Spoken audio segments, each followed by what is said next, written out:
To start off by saying I did vote for Donald Trump. We are possibly going to lose our farm if NRCS doesn't hold up their contract with us on the EQIP program. So the reason that they're not able to hold up the contract is our EQIP program, which is cost sharing on fences, waters, a well, and some seedings, was funded by the Inflation Reduction Act. Because of the executive orders, there's a pause or a freeze on the funding through the Inflation Reduction Act, and they're not able to pay out on the stuff that we completed or anything going forward. I'm not the only one this is affecting. So there are other farmers in the comments saying that they're in the same boat that I'm in because they signed these contracts, and the contracts, even like, so whenever I looked into the contract, I made sure that that funding was set aside. It wasn't funding that, oh, we hope it's there whenever it's done. I made sure that that funding was set aside so that way before I made these business decisions, I knew that funding was there per contract. So they're backing out on the contract because they don't have the funding. They can't release the funds. But the issue is it's a signed contract. It's a legally binding contract. They're not backing out on it. They're not paying out on it. So it puts me in a bind because I've made business decisions based on that contract. What do you say to Skylar Holden and people in that predicament? What I would say is Congress, that the government needs to do a better job at working for the American people.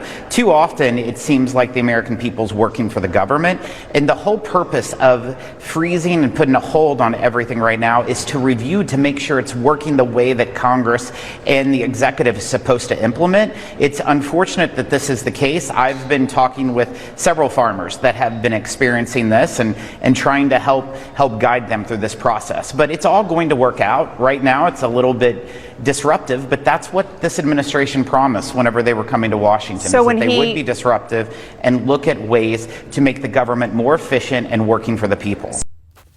Shalom, Israel. First and foremost, I would like to give all praises, honor, and glory to Yahweh, Bahashem, Yahweh Shai, Bahashem, Rakah, Quadash, and a sincere salutations to the hopeful elect, and also a healthy shalom to the few Akwath that are listening and learning. Lord's willing, this lesson be edifying. I think I'm going to entitle this lesson something along the lines of pull yourself up by your bootstraps, or you want sympathy. You know, these Edomites want sympathy, all right, as their empire, their kingdom continues to crumble before their eyes. And you're not going to get any sympathy from us. We're going to tell you the same thing that you told our nation when we were going through the hard times, whether it was the crack epidemic, whether it was, hardcore bondage and slavery, during the Jim Crow era, during segregation. You told us to pull ourselves up by our bootstraps, till this day. You've kept that same energy. And now you expect us to feel sorry and have sympathy for your situation that you put yourself in. All right. Which ultimately, it's the Heavenly Father, Yahweh, Bahashem, Yahweh Shai, putting these plagues and these curses on you. OK, matter of fact, let's grab Deuteronomy chapter 30 and verse 7. And it reads, "And the Lord Yahweh, thy power, will put all these curses upon thy enemies and on them that hate thee, which persecuted thee." Right. Ain't no fun when the rabbit got the gun. All right. The shoe's on the other foot. And all I got to say is pull yourself up by your bootstraps, Esau. All right. Because ultimately you're through. All right. Your arms are too short to box with Yahweh, Bahashem, Yahweh Shai, man. OK, your tab is due. And now it's time to pay up. OK.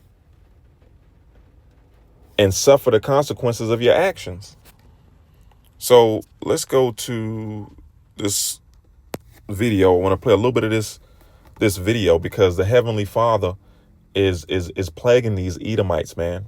And a famine is about to befall America, Babylon the Great, and ultimately the world. Okay, a famine like no other. And this is why the Heavenly Father is having war on food production. Okay, because it's ultimately the Heavenly Father doing all these things. I don't know if y'all are on Farm Talk like I am, but did y'all see the video of that young farmer, Skylar, who voted for Trump and now is in danger of losing his family farm because Trump is going to enact the policies that he promised to enact. And Skylar and his family farm are getting screwed in the process. If you haven't seen it, he's made a few videos because he got pretty defensive when folks in the comments on his first video were like, fuck around and find out. Oh, isn't this what you voted for? Did you not research the candidate and his policies before you decided to vote for him? I believe for the third time. This is the third time he's voted for Trump. Serve any help? I hope you lose your farm. How much you selling it for? All those comments, that's super helpful. You think that you're not helping and you think that it's funny, but you commenting boosts the post and I'm getting more views, therefore it is helping me. Is it saving your farm? It's kind of a double-edged sword there. You think you're getting your point across, in reality you're actually helping me. But really, I wanted to start off by saying I did vote for Donald Trump. 3 times. Just because I voted for Donald Trump doesn't mean I believe in everything that he stands for. And that everybody has to understand that. Just because you vote one way doesn't mean you agree with everything that that party stands for. Now, I'm a big proponent of supporting small family farms, supporting local sustainable agriculture. But son, I am struggling to have sympathy for you, a cishet white dude who owns a farm in Missouri, for voting for Donald Trump. You are the demographic that deserves to feel the pinch, deserves to feel the consequences of your actions. The folks who are going to suffer the most, as I have said, the folks who are at risk of losing their lives, their livelihoods, their homes, their well-being, their futures, those folks, by and large, are the folks who did not vote for this regime. But you did.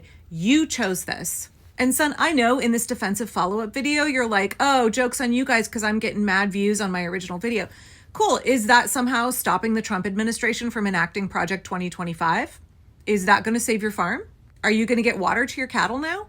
Like, great for you if you're going to make a couple $100 off that video. It doesn't change the regime that you actively supported, that has come to power and is doing all of the things that they promised they would do.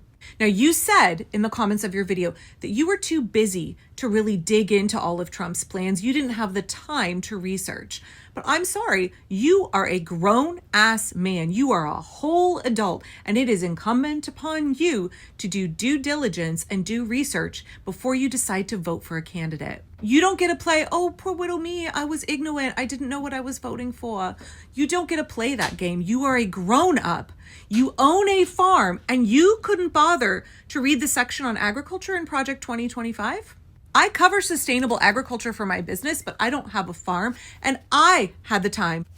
Hey, beautiful times, man. Beautiful times. All right? Because at the end of the matter of fact, let me grab Isaiah chapter 10 and verse 1. Woe unto them that decree unrighteous decrees and that write grievousness which they have prescribed. Right.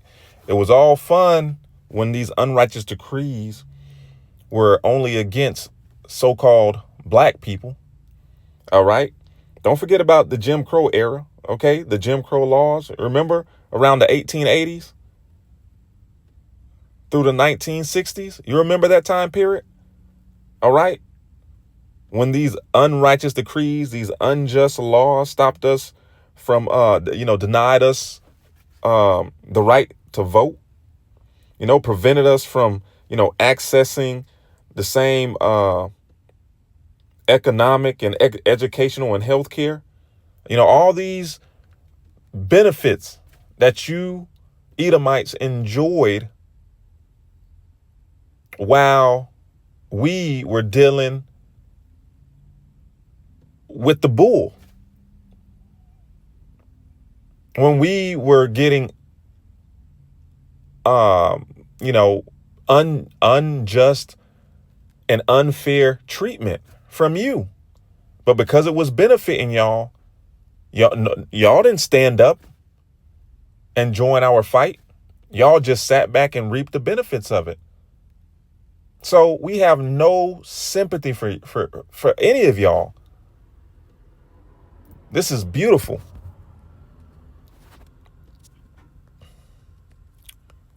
So from here, let me grab a little bit of this article, man. All right, because the Heavenly Father, man, is waging war on America, Babylon the Great, in the world, and he's gonna bring about a famine like no other. Okay, and all these farmers being attacked and being forced to throw away crops during the C-19, being forced through legislation to be put in predicaments where they have a chance at losing their farms, or not getting funding that was always there. This is all Yahweh Bahashim Yahweh Shah bringing about a famine to this world. Okay, now I want to read a little bit of this article because this is over in Britain. It reads, tractors block central London in mass farmers protest. And remember, man, the farmers have been protesting and fighting for farmers' rights over in the East for like a couple years now, man. If you've been paying attention, I've done a couple lessons on it. It says tractors blocked the streets around the House of Parliament in London on Monday as British farmers gathered to rally against the government's plan to change the country's inheritance tax policies. The changes will force many farmers into bankruptcies, analysts say.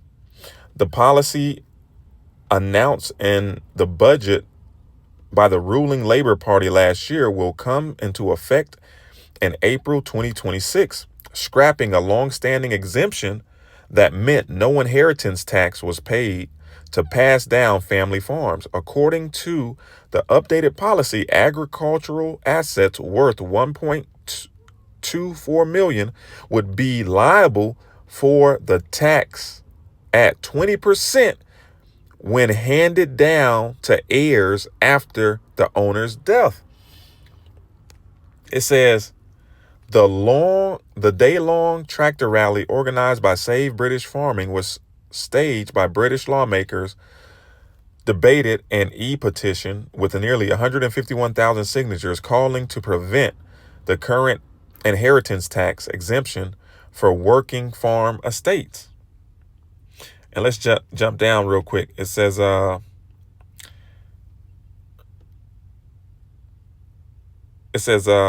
of fact, let's keep going. It says the protest is intended to protect the country's food security.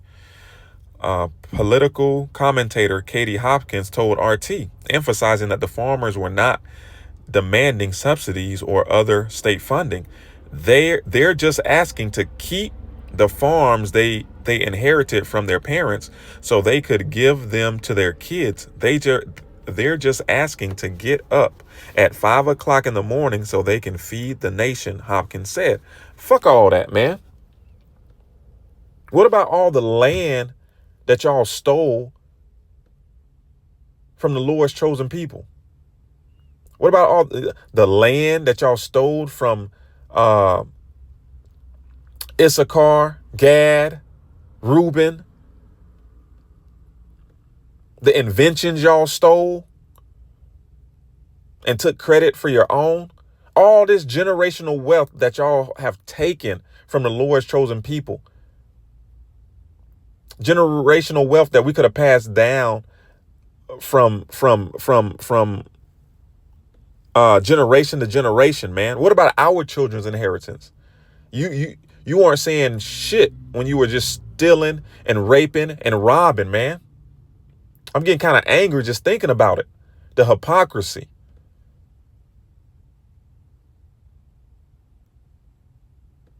Now that this damn devil is coming down with great wrath pertaining to Revelation 12 and 12, and it's affecting you middle class Edomites, you Joe Smo Edomites. Now y'all want sympathy and want to hold hands and sing Kumbaya. Kumbaya. Fuck all that, man. Fuck all that. The Heavenly Father is bringing a famine, and a lot of y'all are going to starve to death, man. A oldie but goodie. Famine. Okay? Famine. The Lord is bringing a war on food production. It says food production is the process of turning raw materials into edible food production. It says steps in food production: soil preparation, preparing the soil for planting, growing crops, harvesting, gathering the crops, processing, converting the crops into edible products. Okay? All of that starts on farms, man. And we know through this technocracy that Trump and Elon, are bringing about, and through the World Economic Forum, Klaus Schwab, they don't want you eating real food. They want you eating laboratory grown food. Okay. Remember that Impossible burger, that Impossible Whopper, a plant-based Whopper. So they say. Klaus Schwab said, you will eat the bugs. That's truly what they want. So they're doing away with the old way of manufacturing and producing food, man. But ultimately, it's Yahweh Ba'ashem Yahweh Shah putting the spirit on these devils to bring about, this famine and this devil coming down with great wrath. It's all the Heavenly Father doing. So this is 2nd Ezra chapter 6 and verse 22. And suddenly shall the sown places appear unsown. The full storehouses shall suddenly be found empty. Yeah, right now it's hard to find eggs. During the C-19, it was hard to find a lot of different things. Okay? And it's only going to get worse. The supply chain issue is still an issue. So the Heavenly Father is strategically breaking down the way food is produced and processed and shipped out to the people, to the point where the whole food supply chain is going to come to an halt, to an absolute halt. And there's going to be a famine, starvation. Okay. And the Heavenly Father has done it before. And that's why I read Deuteronomy 30 and verse 7. All these curses that were put upon our nation are on the nations that hate us. It ain't no fun when the rabbit got the gun. This is Baruch chapter 2, and I'll start at verse 1. It says, therefore the Lord hath made good his word, which he pronounced against us and against our judges that judged Israel, and against our kings and against our princes, and against the men of Israel and Judah, to bring upon us great plagues, such as never happened under the whole heaven, as it came to pass in Jerusalem, according to the things that were written in the law of Moses. Here's the point, that a man should eat the flesh of his own son and the flesh of his own daughter. This was a plague that the Heavenly Father brought upon our forefathers in times past. And he's and he's about to bring it on all the nations that hate us, chiefly Esau, Edom. All right. Thus saith the Lord. This is Isaiah chapter 9 and verse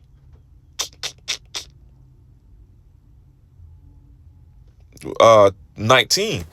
It reads, through the wrath of the Lord Yahweh Ba'ashem Yahweh Shai of hosts in the land of the Zakar'Yah, through the wrath of the Lord Adawan of hosts is the land darkened, and the people shall be as the fuel of the fire. No man shall spare his brother.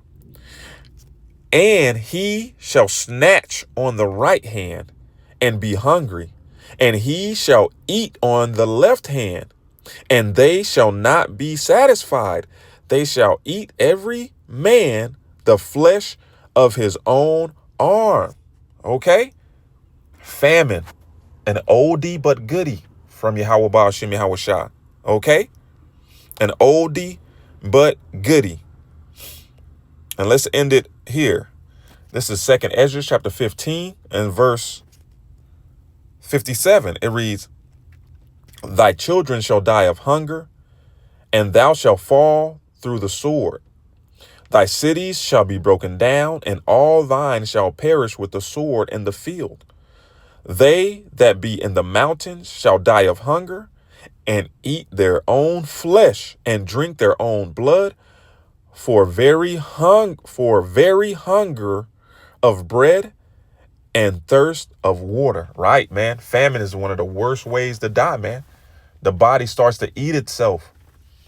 Oh man, call halal Yahweh Ba'ashem Yahweh Shai. I'm sitting here and I'm looking up and it just finished raining and it's a beautiful rainbow, man. Call halal Yahweh Ba'ashem Yahweh Shai. Ba'ashem Rakah Quadash.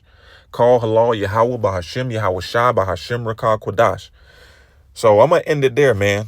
You know, Lord's willing, this lesson was edifying. You know, the Heavenly Father is attacking, okay, food production, okay, to bring about a famine that has never been seen on the face of this earth. Lord's willing, this was edifying. Shalom, Israel. Wa abad babal.